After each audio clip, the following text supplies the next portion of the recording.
Hello students and viewers. இந்த வீடியோவில் financial accounting partnership concept பற்றி true or false question discuss பண்ண போகிறோம். ஸ்க்ரீனில் போயிட்டு இருக்கிற பேஜஸில் மொத்தம் 10 கொஸ்டின்ஸ் இருக்குது. அதை ஒன் பை ஒன்னாக பார்க்க போகிறோம். First question, goodwill is intangible asset, therefore it cannot be valued. இது கொடுத்துருக்கிற ஸ்டேட்மெண்ட்.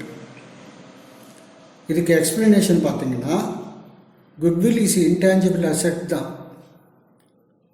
இது based on the location of the business, the quality of the goods, the quality of the service, the quality of the management, இது மாதிரி நிறைய factors base பண்ணி specific பர்பஸஸ்க்கு நாம் value பண்ணக்கூடிய விஷயம்தான் குட்வில். அதனால இது intangible asset, but it cannot be வேல்யூடுன்னு கொடுத்துருக்காங்க. பார்ட்னர்ஷிப் ஃபார்மில் நிறைய சமயத்தில் பர்டிகுலராக change in the constitution of the ஃபார்ம்னு சொல்கிறோம். அந்த மாதிரியான சமயத்தில் குட்வில் நம்ம வேல்யூ பண்ண வேண்டியிருக்கு. அது அக்கௌண்டிங் பிரின்சிபல்ஸ், அக்கௌண்டிங் ஸ்டாண்டர்ட் கூட இதை வலியுறுத்தி சொல்லியிருக்காங்க. குட்வில் இன்டான்ஜிபிள் தானே, அது எதுக்கு நம்ம கன்சிடர் பண்ணணும்? அது பேலன்ஸ் ஷீட்டில் ஒன்றா நம்ம அப்பேர் ஆகாமல் இருக்கலாம். பட் இந்த case of partnership forms, certain transaction, special transaction நடக்கும்போது குட்வில்லை நம்ம கன்சிடர் பண்ண வேண்டியிருக்கு. For example, change in the constitution of the ஃபார்மில் ப்ராஃபிட் ஷேர் ரேஷியோ சேஞ்ச் பண்ணும்போது அப்போது பார்ட்னர்ஸ் சம் ப்ராஃபிட்டை அவங்க சாக்ரிஃபைஸ் பண்ண வேண்டியிருக்கு. அதுக்கு காம்பன்சேட் பண்ணுறதுக்கு குட்வில் வேல்யூ பண்ணணும். அதே மாதிரி அட்மிஷன் ஆஃப் ஏ பார்ட்னர், புதுசாக ஒரு பார்ட்னர் வரும்போது ஆல்ரெடி எக்ஸிஸ்டிங் பார்ட்னர்ஸுடைய பாஸ்ட் சர்வீஸ்க்கு ஒரு ரெகக்னைஸ் கொடுக்க வேண்டியிருக்கு. அந்த ரெகக்னைசேஷனை நம்ம குட்வில் வேல்யூ பண்ண வேண்டியிருக்கு. அதே மாதிரி ஒரு பார்ட்னர் ரிட்டையர் ஆகிட்டு வெளியில் போகும்போது, அப்போ அவர் ரிட்டையர் ஆகிற பார்ட்னருடைய சர்வீஸை ரெகக்னைஸ் பண்ணி இன் அடிஷன் டு அவருடைய கேபிட்டல் கான்ட்ரிபியூஷன் எக்ஸ்ட்ரா அமௌண்ட் ஒன்று கொடுக்க வேண்டியிருக்கு. அதுக்கு தான் நம்ம பேர் குட்வில்னு சொல்லியிருக்கிறோம். இந்த மாதிரி குட்வில் இன்டான்ஜிபிள் அசட்டாக இருந்தால் கூட for specific purposes it is valued, it can be valued. But இந்த கொஸ்டினில் என்ன கொடுத்துருக்காங்கன்னா, குட்வில் இன்டான்ஜிபிள் அசட், அதனால் இட் கேனாட் பி வேல்யூட் அப்படின்னு கொடுத்துருக்காங்க. It is false statement. அப்போ கரெக்ட் ஸ்டேட்மெண்ட் என்னென்னா, even though goodwill is a intangible asset, it can be valued, it is valued for special purposes. இதுதான் answer. Okay, question number 2. Goodwill is valued whenever there is change in the constitution of the business. இது ரெண்டாவது question. Change in the constitution நடக்கும்போது goodwill value பண்ணுறாங்க. இதுக்கு முந்தின கொஸ்டினுக்கு ஆன்சரே நம்ம பண்ணோம். What are the occasions, what are the circumstances for the valuation of குட்வில்னு பார்க்கும்போது whenever there is a change in the constitution of the firm. இங்கே புரிஞ்சுக்கணும், what is mean by change in the constitution of the partnership firm.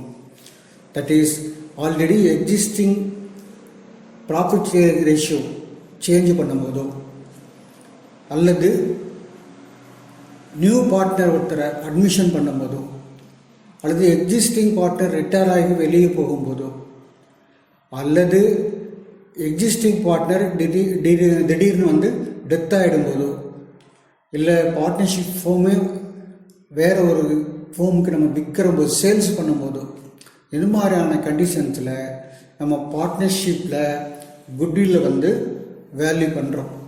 இந்த statement என்ன சொல்லியிருக்காங்கன்னா, whenever there is a change in the constitution of the firm, the goodwill is valued ன்னு கொடுத்துருக்காங்க.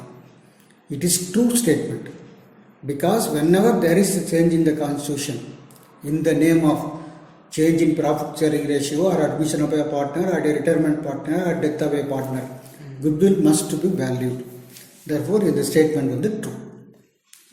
Question number 3 பார்க்குறோம். Goodwill is excess earning capacity of the business attributable to many reasons.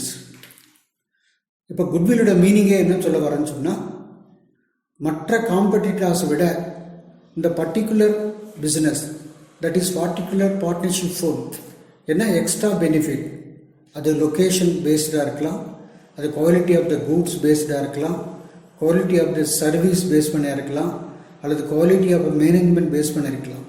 இப்போ குட்வில்லே என்னன்னு சொன்னோன்னா, மற்ற பார்ட்னர்ஷிப் ஃபோமோட இந்த பர்டிகுலர் பார்ட்னர்ஷிப் எந்த வகையில் ஓவரால் அட்வான்டேஜ் வச்சுருக்கு, அதுதான் இந்த கொஷின் என்ன கொடுத்துருக்காங்கன்னா, goodwill is an excess earning capacity of the business attributable to many reasons. அப்போ நிறைய ரீசன்ஸ்னால இதுக்கு குட்வில் அதிகமாக இருக்குது, குட்வில் அதிகமாக இருந்தால் சேல்ஸ் அதிகமாக இருக்குது, சேல்ஸ் அதிகமாக இருந்தால் ஏர்னிங் கெப்பாசிட்டி அதிகமாக இருக்குது. therefore question number 3 is a true one. Next question number 4 பார்க்குறோம். At the time of admission or retirement of a partner, goodwill can be raised in the books of the accounts and shown as an asset. It is very important. Goodwill admission பண்ணும்போது நம்ம அதுக்கு Journal entry போடணும், retire ஆகும்போது Journal entry போடணும், ஒவ்வொரு கேஸ்லையும் Journal entry போடணும். அப்போ Journal entry போட்டோம்னா லெட்ஜர் அக்கௌண்ட்டில் வரும், லெட்ஜர் அக்கௌண்ட்டில் வரும்னு சொன்னால் பேலன்ஸ் ஷீட்டில் அப்பியர் ஆகும். இது ட்ரெடிஷ்னலாக இருந்த விஷயம். But after the accounting standard has been introduced, பர்டிகுலராக Indian accounting standard 26 deals with intangible assets. அதில் குட்வில், இந்த குட்வில் என்ன சொல்லியிருக்காங்கன்னா, ஸ்பெசிஃபிக் பர்பஸஸில் வேல்யூ பண்ணிக்கலாம், but it should not be shown in the balance sheet as asset side. இங்கே இப்போ தான் நம்ம சொன்னோம் குட்வில் இன்டான்ஜிபிள் அசட் வேல்யூ பண்ணலாம். அந்த எந்த பர்பஸ்க்கு நம்ம வேல்யூ பண்ணுறோமோ, அட்மிஷன் பர்பஸ்க்கு வேல்யூ பண்ணுறோம்னா அட்மிஷன் முடிஞ்ச உடனே அதை ரிட்டர்ன் ஆஃப் பண்ணிடணும். ரிட்டையர்மெண்ட் பர்பஸ்க்கு வேல்யூ பண்ணுறோம்னா அந்த ரிட்டையர்மெண்ட் பர்பஸ் முடிஞ்ச உடனே அந்த குட்வில் ரிட்டர்ன் ஆஃப் பண்ணிடணும். இப்போ அக்கௌண்டிங் ஸ்டாண்டர்டுடைய கண்டிஷன் பிரகாரம் goodwill is not to be appear in the financial statements.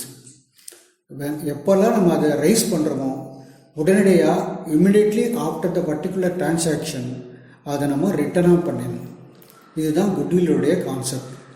இந்த கொஸ்டினில் என்ன சொல்லியிருக்காங்கன்னா, at the time of admission retirement of a partner, goodwill can be raised in the books of account and shown as asset ன்னு கொடுத்துருக்காங்க. It is false statement. It is raised in the books of account and immediately written off, not to be shown in the asset. So this statement is wrong. அடுத்த question, only simple average method can be used for valuation of goodwill. இப்போ goodwill value பண்ணணும்னு பார்த்தோம். Next what are the methods of valuation of குட்வில்னு இருக்குது. Goodwill ஒன்று இல்லாத ஒன்று நம்ம பர்டிகுலர் பர்பஸுக்காக வேல்யூ பண்ணுறோம். அப்படி பண்ணும்போது we have to use certain methods. அதுக்கு நார்மலாக பண்ணக்கூடிய method simple average method, weighted average method, super profit method, capitalisation method, இது மாதிரியான மெத்தட்ஸ் யூஸ் பண்ணி ஏதாவது ஒரு மெத்தட் நமக்கு சூட்டபுளோ அதை பேஸ் பண்ணி நம்ம குட்வில் வேல்யூ பண்ணிக்கலாம். பட் இந்த கொஸ்டினில் என்ன சொல்லியிருக்காங்கன்னா, only simple average method can be used அப்படின்னு கொடுத்துருக்காங்க. It is wrong statement because in addition to simple average method there are some other methods like super profit, weighted profit, capitalization, அதெல்லாம் கூட இருக்கு. therefore இந்த ஸ்டேட்மெண்ட் false one. அடுத்த question, normal profit super profit means excess of actual average profit over normal profit. இப்போ தான் பார்த்தோம் there are different methods for valuation of goodwill. அதில் ஒரு method super profit method. Super profit மெத்தட்னா என்னன்னு சொன்னால், ஒரு பார்ட்னர்ஷிப் ஃபார்முடைய ஆவரேஜ் ப்ராஃபிட் என்ன இருக்குன்னு பார்த்து அந்த ஆவரேஜ் ப்ராஃபிட்டை விட இது பர்டிகுலர் பார்ட்னர்ஷிப்பில் என்ன எக்ஸ்ட்ரா ப்ராஃபிட் வருதோ அதுக்கு பேர் தான் super profit. That is partnership ஃபார்முடைய இண்டஸ்ட்ரீஸில் அந்த இண்டஸ்ட்ரி என்ன ஆவரேஜ் ப்ராஃபிட் ரேட்டுன்னு பார்த்து இந்த பர்டிகுலர் பார்ட்னர்ஷிப்பும் எவ்வளோ ப்ராஃபிட் ஆவரேஜ் வருதுன்னு பார்த்து அதுக்கு அடிஷ்னலாக எதாவது இருந்தால் அதை பேஸ் பண்ணி தான் நம்ம குட்வில் கண்டுபிடிக்கிறோம். That is super average. இதுக்கு தான் சூப்பர் ஆவரேஜ் மெத்தடுன்னு பேர். இந்த கொஷனில் என்ன கொடுத்துருக்காங்கன்னா, super profit means excess of actual average profit over normal profit. therefore it is true statement. Okay, next question number 7. Normal profit means profit earned by similar companies in the same industry. இதுக்கு முன்னாடி கொஸ்டினில் super ப்ராஃபிட்னா என்னன்னு பார்த்தோம். இப்போ இந்த question என்னென்னா normal ப்ராஃபிட்னா என்ன. ஒரு பார்ட்னர்ஷிப் ஃபார்மோட நார்மல் ப்ராஃபிட் எதை வச்சு டிசைட் பண்ணுறோம்னா, அந்த பார்ட்னர்ஷிப் ஃபார்ம் இருக்கிற இண்டஸ்ட்ரியில் மற்ற பார்ட்னர்ஷிப் ஃபார்ம் என்ன ரேட் ஆஃப் ரிட்டர்ன் எடுக்கிறாங்கன்னு பார்க்கணும். அதை பேஸ் பண்ணி தான் அந்த இண்டஸ்ட்ரீஸ்க்கு ஒரு ரேட் இருக்கும், அது பேர் நார்மல் ரேட். அதை பேஸ் பண்ணி தான் நாம் குட்வில் வேல்யூ பண்ணுறோம். இந்த கொஷனில் என்ன கொடுத்துருக்காங்கன்னா, normal profit depends earned by the similar companies in the same இண்டஸ்ட்ரீஸ்னு சொல்லியிருக்காங்க. அதனால் அதே இண்டஸ்ட்ரீஸில் சிமிலர் பார்ட்னர்ஷிப் என்ன ப்ராஃபிட் ஏர்ன் பண்ணுறாங்களோ அதுக்கு பேர் தான் normal profit rate. therefore this statement is correct. Next question. Normal profit depends upon normal rate of return and past profit. இதுக்கு முந்தின கொஸ்டினில் நார்மல் ப்ராஃபிட் எப்படி நம்ம கண்டுபிடிக்கிறோம்னு சொன்னால், based on the profit earn by the similar companies in the same industry at the current previous year. Current இயரில் ஒரு particular இயரில் சிமிலர் இண்டஸ்ட்ரீஸ் சேம் இண்டஸ்ட்ரியில் சிமிலர் பார்ட்னர்ஷிப்பும் என்ன ப்ராஃபிட், நம்முடைய பர்டிகுலர் பார்ட்னர்ஷிப் ஃபார்ம் எவ்வளோ ப்ராஃபிட், இதை தான் நம்ம பார்க்குறோம். ஆனால் இந்த கொஷனில் என்ன கொடுத்துருக்காங்கன்னா, normal profit depends upon the normal rate of return and past profits. அது ப்ரீவியஸ் இயர் ப்ராஃபிட்டில் இப்போ கரண்ட் இயருக்கு முந்தின 1 year 2 years 3 yearsல பேஸ் பண்ணி அதை வச்சு நம்ம கண்டுபிடிக்கிறதுக்கு பேர் நார்மல் ரேட் ஆஃப் ரிட்டர்ன் சொல்லியிருக்காங்க. ஆக்சுவலாக இது எப்போ தேவைப்படும்னா, ஆவரேஜ் ரேட் ஆஃப் ரிட்டர்ன் கண்டுபிடிக்கிறதுக்கு தான் பாஸ்ட் இயர்ஸ் ப்ராஃபிட்டை கன்சிடர் பண்ணணும். இந்த நார்மல் ரேட் ஆஃப் ரிட்டர்ன் இது ஆக்சுவலாக கேபிட்டலைசேஷன் மெத்தடில் நம்ம யூஸ் பண்ண வேண்டியிருக்கு. அதனால் இது சிமிலர் இண்டஸ்ட்ரீஸ் கன்சிடர் பண்ணணும், ஃபஸ்ட்டு பாஸ்ட் இயரை ப்ராஃபிட்டை கன்சிடர் பண்ணக்கூடாது. அதனால் இந்த statement wrong. Next question. At the time of admission or retirement of a partner, since goodwill cannot be raised in the books of accounts, is recorded through capital accounts of the partners. இது ஏற்கனவே discuss பண்ணோம். According to accounting standard, goodwill is valued but not to be shown in the assets in the balance sheet ன்னு பார்த்தோம். அப்போ அது என்ன பண்ணணும்னு சொன்னால், அசட்டில் போகிறதுக்கு பதிலாக டைரெக்டாக கன்சர்ன்டு பார்ட்னர் கேபிட்டல் அக்கௌண்ட்டை நம்ம அட்ஜஸ்ட் பண்ணிக்கலாம். குட்வில்லை ஒரு அசட்டாக காமிக்கக்கூடாது. ஃபார் எக்ஸாம்பிள், அட்மிஷன் பண்ணக்கூடிய பார்ட்னருடைய குட்வில்லை கொண்டு அசட்டாக ட்ரீட் பண்ணுறதுக்கு பதிலாக இன்கமிங் பார்ட்னர் அப்புறம் ஏற்கனவே ஓல்டு பார்ட்னர்ஸ் கேபிட்டல் அக்கௌண்ட்டில் டைரெக்டாக அட்ஜஸ்ட்மெண்ட் பண்ணிடணும் without showing in the balance sheet. இதுதான் இந்த ஸ்டேட்மெண்ட்டோட மீனிங். ஆக்சுவலாக இதுதான் correct statement. therefore question number 9 correct. Next question number 10 பார்க்குறோம். At the time of admission of a partner, goodwill brought in by the new partner is shared equally by old partners. This is false statement. goodwill உடைய value பண்ணக்கூடிய பர்பஸே பார்ட்னர்ஸுடைய சாக்ரிஃபைஸை consider பண்ணுறது தான் அப்படின்னு முந்தின கொஸ்டின்ஸில் நம்ம பார்த்தோம். அது மாதிரி நியூ பார்ட்னர் வரும்போது in addition to share of capital additional amount extra collect பண்ணுறோம். இந்த name of goodwill.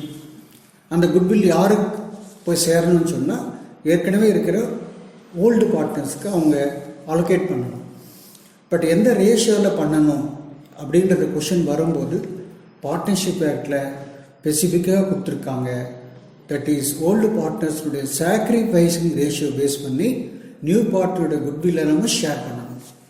Not on the basis of old ratio, that is old profit sharing ratio. இந்த ஸ்டேட்மெண்ட்டில் ஓல்டு ப்ராஃபிட் ஷேரிங் ரேஷியோவில் share பண்ணணும்னு கொடுத்துருக்காங்க. This is wrong one. Correct ஸ்டேட்மெண்ட்னா admission பண்ணும்போது பார்ட்னர்ஸுடைய குட்வில்லை ஓல்டு பார்ட்னர்ஸ் சாக்ரிஃபைசிங் ரேஷியோவில் ஷேர் பண்ணிக்கணும். ஓகே, இந்த வீடியோவில் ஃபினான்ஷியல் அக்கௌண்டிங் பார்ட்னர்ஷிப் ரிலேட்டடாக 10 true or false question discuss பண்ணியிருக்கிறோம். Okay, thank you for listening.